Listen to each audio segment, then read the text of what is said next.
Hello, and thank you for joining me. This is Sean Wheeler.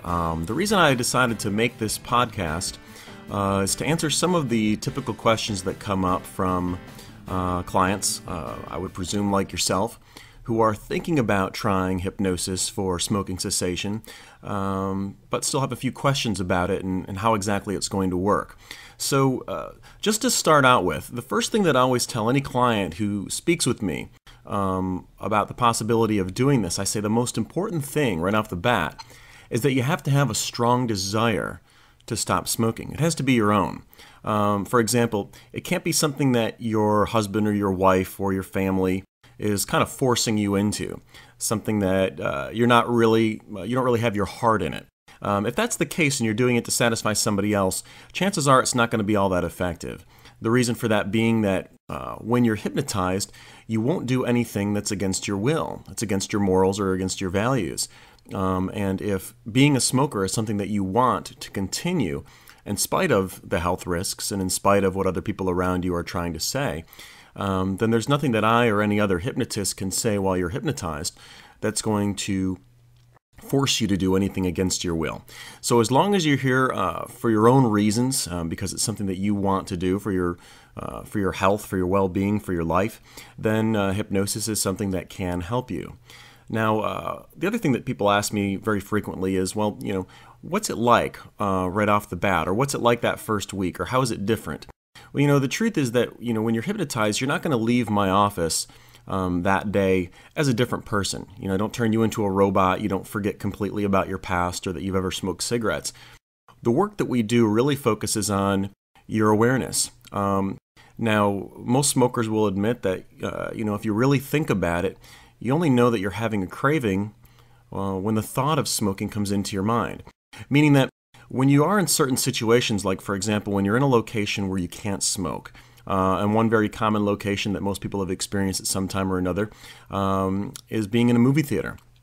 Now, if the movie is good and it's entertaining and engaging, many smokers can go an hour and a half, 2 hours or more without even thinking about it, without having a quote-unquote craving for a cigarette. But of course, as soon as the movie's over, you walk outside, you have a chance to think again, and smoking or lighting up is the first thing that many smokers do. However, you have an ability to forget consciously about cigarettes and smoking when your attention is focused on other things. It's just the way that our conscious attention naturally works, that you can only be focused on a couple of different things at any given moment. It's just like while you're driving your car, if you're also trying to talk on the cell phone, it becomes more difficult to do anything well the more things that you take on at the same time. So your natural ability to forget about things is really a bonus. It's really helpful to you in the context of smoking cessation. So the work that we do in that first session in particular is very much geared toward changing your awareness in such a way that the things that have for a long time automatically remind you of cigarettes and smoking, whether it's after a meal or being in the car, or taking a break from work with a cup of coffee, whatever those associations are, we specifically address those associations and cause those things to no longer automatically cause you to think about cigarettes or smoking, so that you can, in fact, forget about smoking in those situations.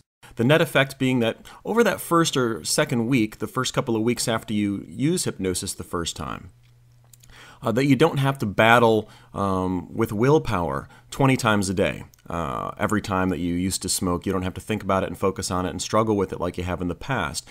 There's the likelihood that most people, as they've told me, the smoking clients that I've worked with, will tell me that a couple of times a day, perhaps at first, sometimes even less, they'll be aware of the fact that they're quitting, that someone will bring it up, a friend will mention to you, how's it going, how was the hypnosis, or you'll see other people smoking out in a social setting. And in those moments, that's when you have a conscious awareness of it, and you have to make your conscious choice not to do it. But another part of the work that we do in that first session is, of course, helping to change how you think about cigarettes and smoking, so that when you do think about them, it doesn't seem like something that's appealing to you. It's not something that you want to do, because after all, that's why you're here, because it's not something that you want to do anymore.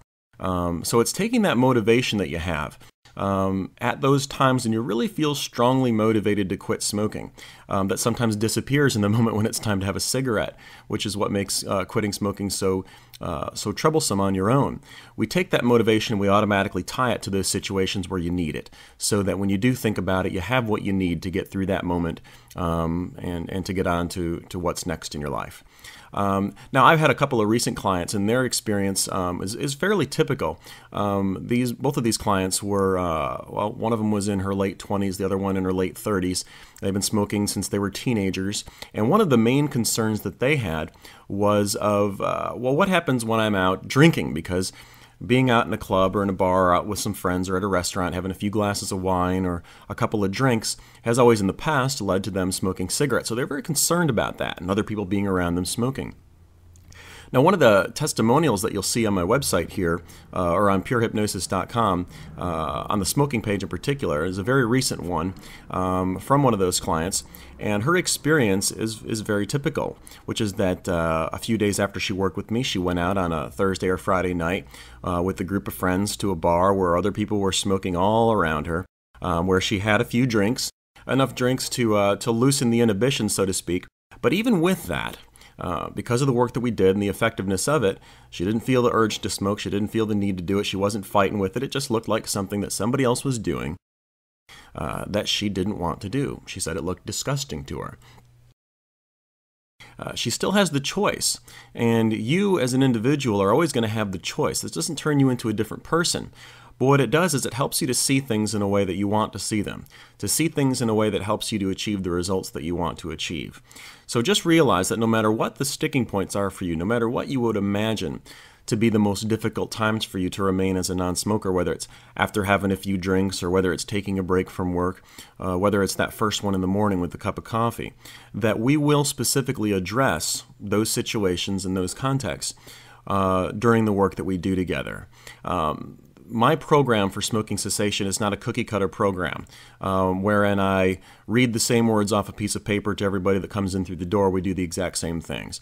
It's very geared toward you as an individual, your past experiences. Because, to be honest with you, some people only smoke a few cigarettes a day, but they can't kick it all together. Some people have been smoking 2 or 3 packs a day for 30 or 40 years. I've seen all sorts of people along that spectrum, and the work that we do together is very much focused on you specifically, your experiences and your expectations and your beliefs. We address those things as well as something like weight gain, which is a very common worry because many smokers, when they've tried to quit on their own in the past, have put on some weight as that nervous compulsion to do something with your hands is replaced. It goes from cigarettes to food or something else.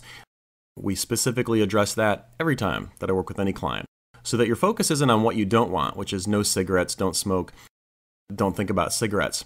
That's actually counterproductive. What we help you to do is to focus on what it is that you do want.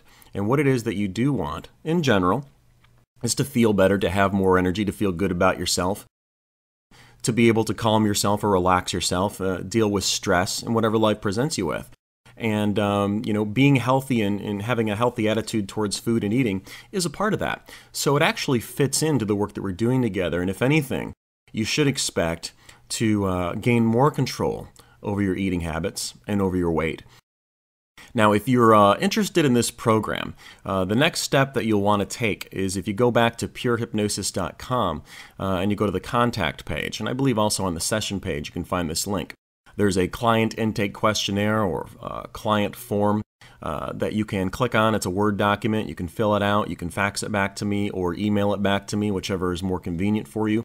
And once I receive that form, generally within about 2 business days, usually it's within about 1, but sometimes as much as 2, I will respond to you, give you a phone call using one of the numbers that you've listed on your form, and talk to you about setting up a session, or if you wanted to set up a consultation, we can go that route as well.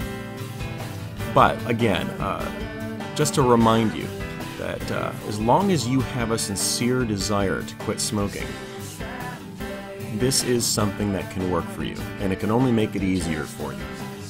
You only have to gain in this context. You really have nothing to lose. And the cost of the program is really just a couple of months worth of cigarettes, especially at the price that they're going for these days.